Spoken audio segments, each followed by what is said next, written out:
নমস্কার, আমি রুক্মিণী। অনেক দিন পরে একটা ভিডিও নিয়ে এলাম রান্না। সেটা হচ্ছে পার্শে মাছের সর্ষে জিরে বাটার ঝাল। আমরা এটা প্রায় করে থাকি। আর তাছাড়াও শ্রাবণ মাসের পরে পাক্কা 1 মাস পরে আমি এই মাছ খাচ্ছি। তো আজকে আমি পার্শে মাছের ঝাল করেছিলাম। পার্শে মাছের এই ঝালে আমি পার্শে মাছকে কালো জিরে দিয়ে প্রথম নুন হলুদ মাখিয়ে ভেজে নিয়েছিলাম।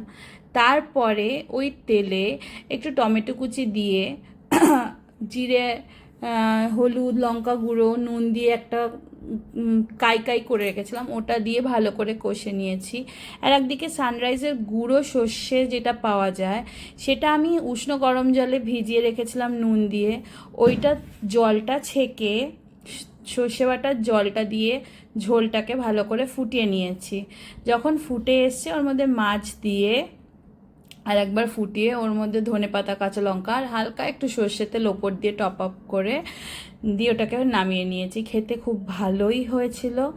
আর যদি আমার এই চ্যানেলটাকে ভাল লাগে, আমার এই রান্নাটাকে ভাল লাগে, তাহলে প্লিজ লাইক অ্যান্ড সাবস্ক্রাইব করবেন, যাতে আরও এরকম হোমলি রেসিপি আপনাদের কাছে নিয়ে আসতে পারি। খুব সহজ রান্না, খুব ইজি। মাছ রান্না করা একটুও কঠিন নয়। প্লিজ আমার চ্যানেলটাকে লাইক অ্যান্ড সাবস্ক্রাইব করবেন। আবারও বলি থ্যাংক ইউ।